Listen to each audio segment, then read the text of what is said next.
Bonjour, c'est Trott ici. Bienvenue dans mon monde où il est naturellement surnaturel. J'ai eu le grand privilège de connaître Madame Kathryn Kuhlman. En ce qui me concerne, il y a deux choses principales que j'ai observées. Tout d'abord, le plus impressionnant nombre de miracles que j'ai jamais vus dans ma vie. Et la seconde, son intimité avec le Saint-Esprit. Elle avait une telle amitié que j'ai même pu l'entendre dire « N'attristez pas le Saint-Esprit, il est tout ce que j'ai ». Eh bien, mon invité a la même intimité avec le Saint-Esprit et il dit qu'il peut vous apprendre à avoir cette même intimité. Souhaitez-vous avoir cette même relation? Would you like to have this same relationship? Join Sid for this edition of It's Supernatural.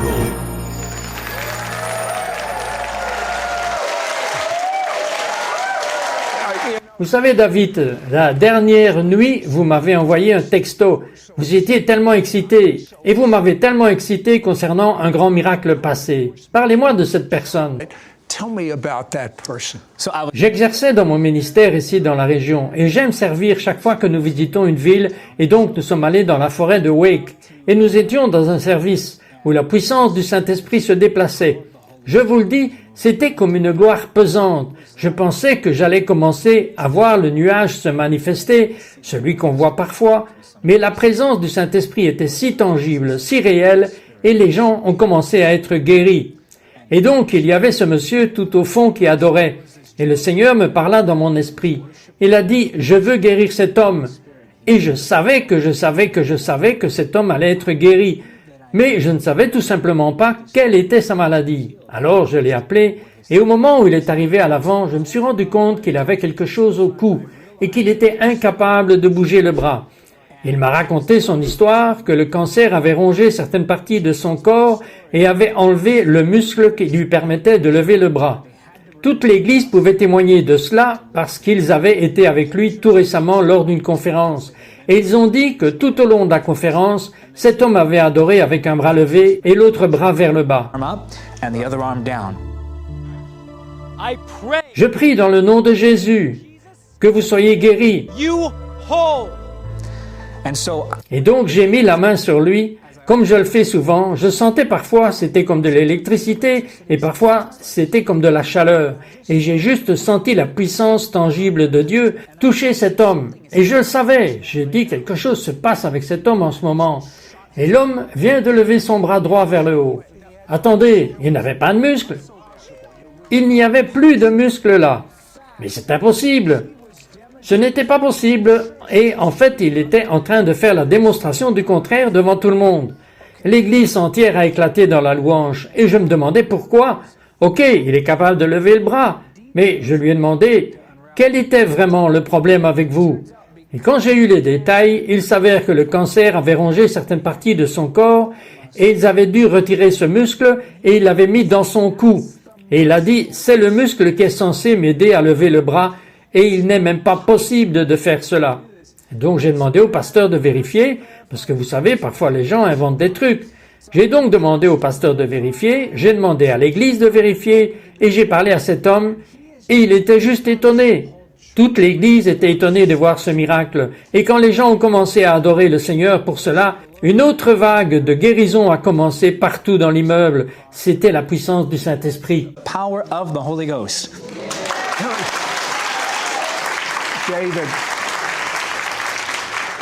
David, c'est important. Qui est le Saint-Esprit? Wow, il y a beaucoup de choses à dire, mais j'aime dire que le Saint-Esprit est Jésus sans frontières ni limites. Le Saint-Esprit est Jésus, sur la nuée, comme vous le diriez dans des termes techniques. Le Saint-Esprit est celui qui donne l'audace d'évangéliser. Pensez à ce qu'il a fait avec Pierre dans Actes chapitre 2.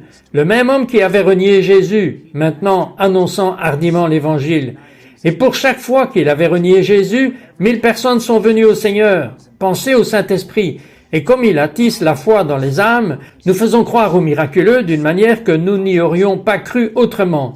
Le Saint-Esprit est celui qui nous aide à prier, car aucun homme ou femme, peu importe comme ils sont loin, ne connaît le chemin de la présence de Dieu. Seul le Saint-Esprit connaît le chemin de la présence.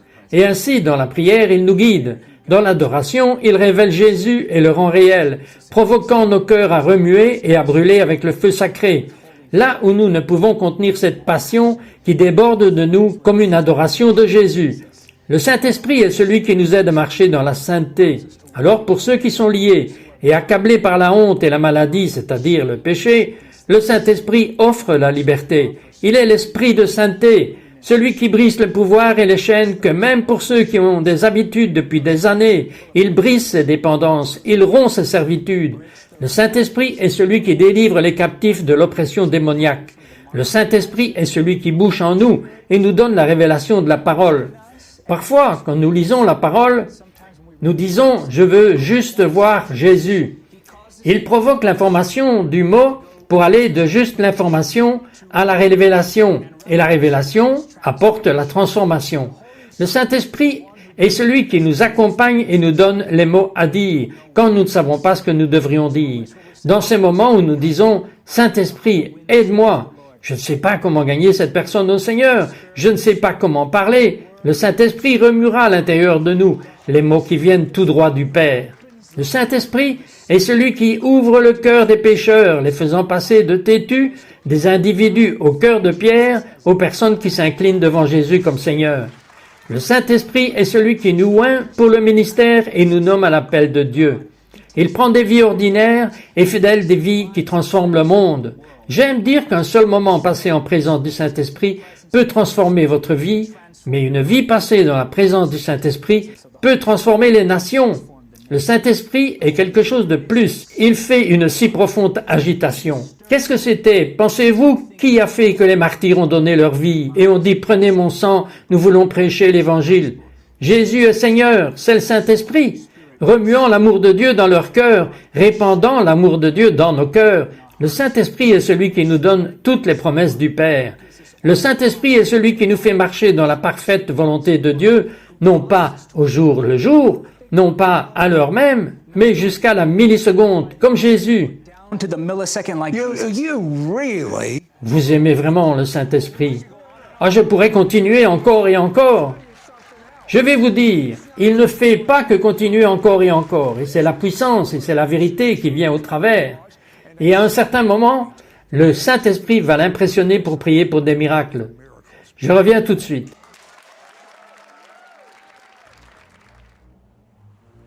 We will be right back to It's Supernatural.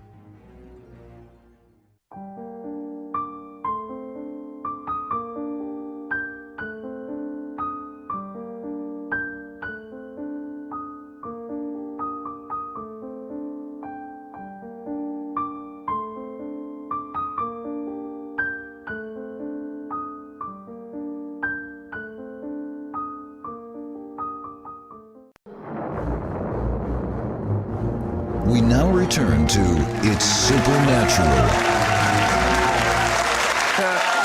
David, Maintenant, David, je suis excité parce que vous êtes un jeune homme et vous êtes tellement rempli de l'Esprit de Dieu et vous êtes venu à cette révélation, c'est très bien.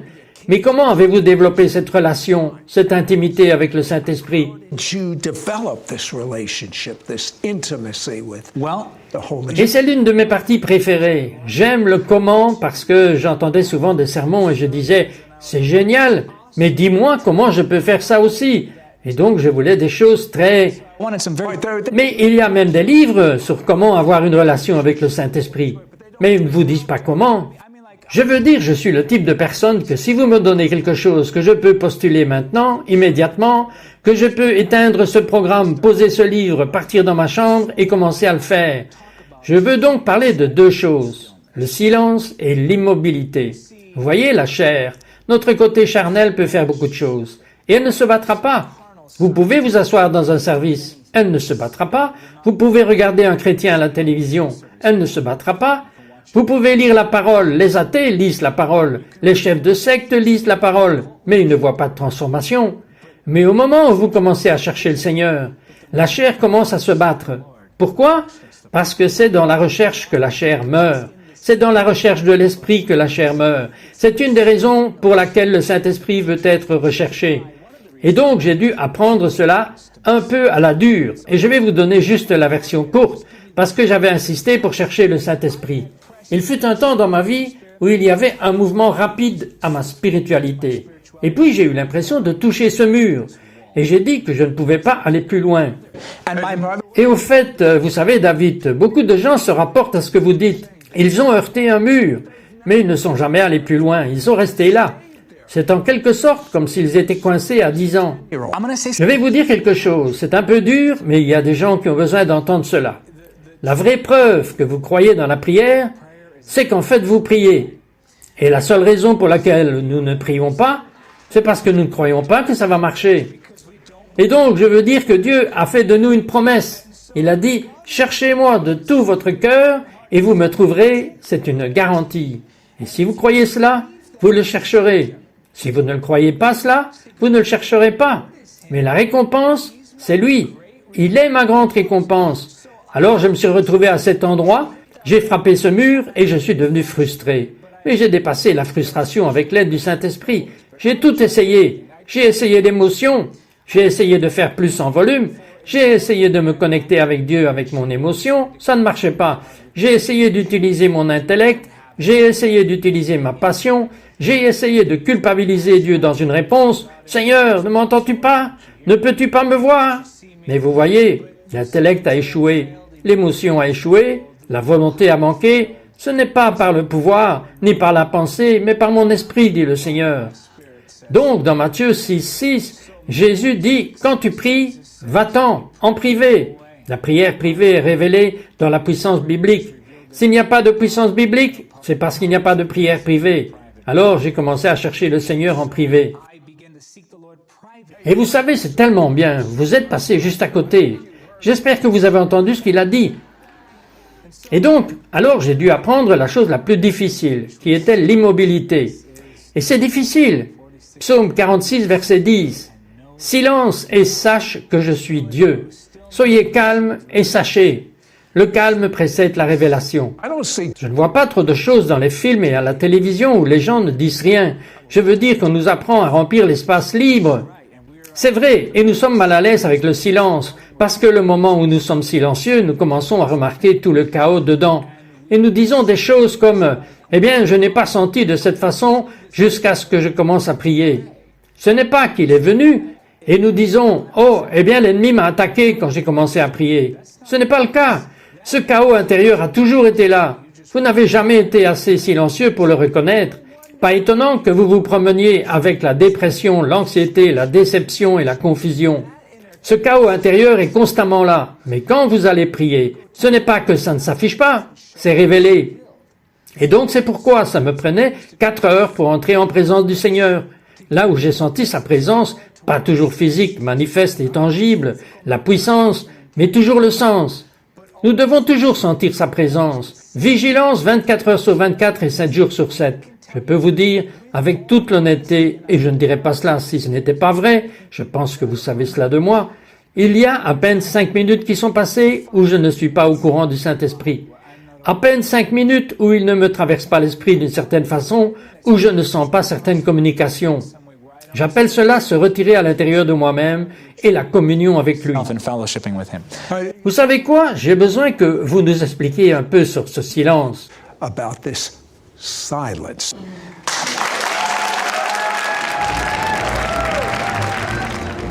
We will be right back to It's Supernatural.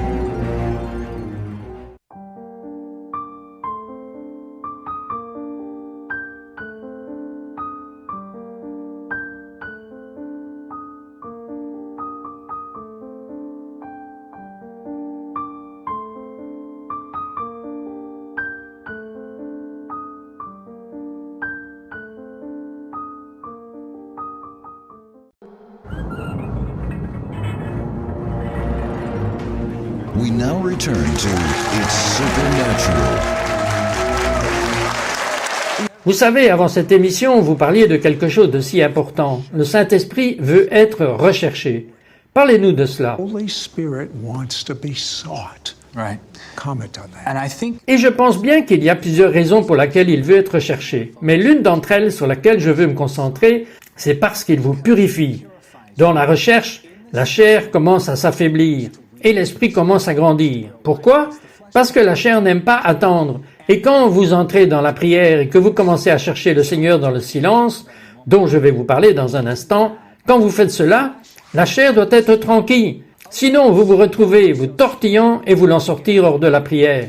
Mais ici que la puissance se trouve, le bruit a une puissance inégale. Il y a des gens qui font beaucoup de bruit, mais il n'y a pas beaucoup de manifestations. Et donc, la puissance du Saint-Esprit vient. Quand je suis faible, c'est alors que je suis fort. Le silence est la partie la plus facile. Tout ça, c'est très simple. Mais tout n'est pas facile. Le silence est la mise à l'écart des distractions extérieures. Le calme est l'apaisement de l'âme. Et c'est là la partie difficile, parce qu'au moment où nous commençons à prier, nous avons la peur qui traverse notre esprit. Nous avons nos appréhensions qui traversent notre esprit. Nous avons nos responsabilités. Et ces choses qui nous font nous sentir inadéquats et avoir honte. Toutes ces choses que j'appelle le chaos intérieur. Et ce que veut faire le Saint-Esprit, c'est vous apprendre à lui faire confiance. Vous voyez, le Saint-Esprit veut vous emmener au plus profond de Dieu. Mais il vous attend à la porte du silence. Et ainsi, à la porte du silence, nous déposons nos fardeaux. Nous lui donnons tout ce que nous portons et nous disons, le cœur plein de confiance, « Je vais te faire confiance et je vais te suivre dans la présence de Dieu. » Nous devons apprendre à soumettre la chair et plaçons nos pensées sur ce que le Saint-Esprit nous montre, plutôt qu'en ce qui se déroule à l'extérieur. C'est vivre à l'intérieur plutôt que l'extérieur vers l'intérieur. Je ne laisse pas ce qui est en dehors de moi affecter ce qu'il y a à l'intérieur. Je garde ce réservoir et je le garde pour la paix, la joie et l'amour. Et la façon dont vous faites cela est par la méditation de la parole. La façon dont vous faites cela est par la méditation sur la promesse de Jésus. Et si vous pouvez capturer une révélation que le Saint-Esprit vous a donnée et que vous méditez sur cette révélation, cela apportera le calme de l'âme qui permet au Saint-Esprit de travailler en vous. Work in you. Maintenant, vous m'avez dit que quand vous avez commencé à faire cela à l'origine, cela vous prenait environ 4 heures pour entrer dans l'esprit. Mais maintenant, c'est juste quelques minutes. Eh bien, j'étais très charnel et c'était la chair qui prenait le dessus. Et j'ai dû apprendre à faire confiance. Cela fait partie de l'être humain. Oui, nous devons être délivrés de cela, non? Et donc, je veux dire que je suis là et je me souviens qu'il y avait une fois où il me fallait 3 ou 4 heures. Et maintenant, je vous dis, et ce n'est pas seulement moi qui peux faire cela, je pense que c'est vraiment pour chaque croyant. Je peux entrer comme ça, d'où je peux juste partir, je veux dire parler des choses de tous les jours dont j'aime parler, vous savez, dont je ne suis pas complètement parti. Mais vous savez, il y a aussi parler sur les choses moyennes, je vais directement dans l'esprit, là où le Saint-Esprit peut commencer à me parler. Je peux avoir des visions, ou je peux voir la maladie des gens parfois. Et vous pouvez vous déplacer directement dans cela, si vous pratiquez l'immobilité. Ok, donnez-moi quelque chose pratique pour la personne qui va faire exactement ce que vous avez fait à l'origine. Vous avez un endroit tranquille, vous allez là-bas, qu'est-ce que vous faites après? You go there. What do you do next? Vous savez, une des raisons pour laquelle nous fermons les yeux, ce n'est pas parce que Dieu ne peut pas nous entendre si nous ne faisons pas cela. C'est que cela empêche la distraction. Nous fermons les yeux parce que cela supprime plus de distractions. Et c'est vraiment la clé. Vous supprimez les distractions dans le naturel qui vous permet de vous concentrer sur l'intérieur. Jésus a dit, « De votre fort intérieur couleront des fleuves de vie ». 1 Thessaloniciens 5, verset 23 nous dit qu'il y a le corps, l'âme et l'esprit. Alors j'ai rangé le corps. Je me retire plus loin de mon âme et je me retire dans l'esprit. La façon dont vous faites cela, c'est de la méditation. En d'autres termes, je vais donc donner cette pépite pour qu'il puisse y aller et commencer. S'il commence cela et obtiennent cela, les autres viendront naturellement. Vous obtenez, capturez une révélation de Jésus. S'il vous est révélé comme libérateur, en tant que guérisseur, j'aime voir sa révélation qui le révèle aux yeux de feu. Et vous capturez cette révélation. Et vous méditez la parole. Pas dans votre imagination, parce que ce serait en train de construire une idole ou une image. Mais un peu comme ce qu'ils ont fait avec le tabernacle. Dans Hébreu, il nous est dit que c'était une image dans le ciel. Et ils ont copié cette image parce qu'elle a été donnée par Dieu. Alors, parce que la révélation est donnée par Dieu, je peux me concentrer sur elle. Et donc, je me concentre sur cette révélation de Jésus et je fais taire mon âme. Je veux dire, j'ai mis tout le reste de côté. Un grand homme de Dieu m'a dit que si vous avez 1 heure pour prier, adorez pendant 45 minutes. Et vous venez d'entrer et vous commencez simplement à adorer. Et vous avez juste cette révélation. Jésus, je t'adore. Jésus, tu es si précieux et je t'aime. Tu es le guérisseur. Vous voyez, même si je le fais maintenant, je peux le sentir entrer parce que vous capturez cette révélation. Le Saint-Esprit souffle sur sa parole et provoque la création. La parole sans l'Esprit est un ensemble d'informations.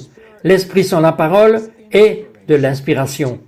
Ensemble, ils provoquent une création. Et cela provoque quelque chose qui transpire en vous. Et ainsi, la parole commence à prendre. Tenez-vous bien. Vous commencez à vous transformer et changer. Et c'est vraiment aussi simple que de méditer sur la parole. As meditating on the word. Vous savez, une des choses dont je suis très excité est que David a fait des recherches sur chaque livre de la Bible concernant le Saint-Esprit. J'aimerais que vous lisiez quelques-unes de celles-ci, puis pénétrez dans la prière pour nous. and then break into prayer for us. Ok, eh bien, j'allais à travers l'Écriture et j'ai vraiment trouvé quelque chose à son sujet dans chaque livre de la Bible. Mais dans la Genèse, il est dit que l'Esprit planait au-dessus de l'abîme. Et j'aime les mots ici. Comme il couvait, comme un oiseau, ou comme une colombe, il a incubé la création. Dans Exode, il est le feu dans le buisson. Je l'appelle le feu de l'évangélisation qui a enflammé le cœur de Moïse, qu'il le fit partir et chercher un peuple.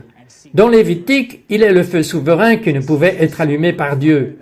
Dieu dit aux prêtres, « Vous êtes là pour entretenir le feu. » Mais il ne leur a jamais dit de le commencer. Le feu est venu du ciel.